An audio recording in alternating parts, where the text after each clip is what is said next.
Castle Noel. We are America's largest year-round indoor Christmas entertainment attraction, but really, we're just a big family project gone wild. We wanted to do something to celebrate all the great Christmases we grew up with as kids. And my dad was inspired by a very simple thing. It's really something how the largest Christmas attraction in the U.S. came from something so simple. My grandfather was a carpenter back in the Depression, and there was no work. The only work he could find was dismantling old Victorian houses. They would literally take the nails apart and restack the wood and sell it as reclaim. And in those old Victorian houses, there were these beautiful wall crowns. And my grandfather would peel back pieces of it, take it home and put it under the bed, and keep it for Christmas time. On Christmas Eve, when all the kids would go to bed, my grandfather would pull out those papers from under the bed. He'd sit down at the table with some glue and scissors, and he'd create a little village that eventually lined the whole table. And my dad, being the oldest, would peek through the door and watch it. It was a simple gift, but that inspired my dad. My dad was like the original Clark Griswold. Everything in our house had to be bigger and crazier every single year. In our house, we always had a 16-foot tall Christmas tree in the living room that was cable wired to the ceiling. I used to love to go out and get those trees while everybody else was bringing their nice little 8-foot trees and attach them to their car. My dad, my brother, and I would roll on in with our 16-foot monstrosity and all those guns and make them all silent at exactly the same time. What can I do? Everybody, you're going to be really excited when you hear this. You know that Castle Noel houses the world's largest privately held collection of Christmas movie props and costumes? Yeah. And millions of dollars worth of animated New York City Christmas windows? Whoa! That's a big deal. You know, in New York, they spend upwards of $1 million on windows. At the end of the season, they're destroyed because they don't want those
Across the fields we go, we're laughing all the way.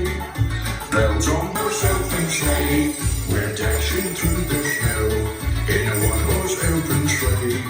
Across the fields we go, we're laughing all the way.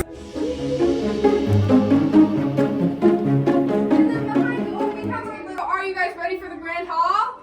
Yeah. All right, guys. 3, 2, 1. Come on in, guys, come on in. Welcome to the Grand Hall. I had to.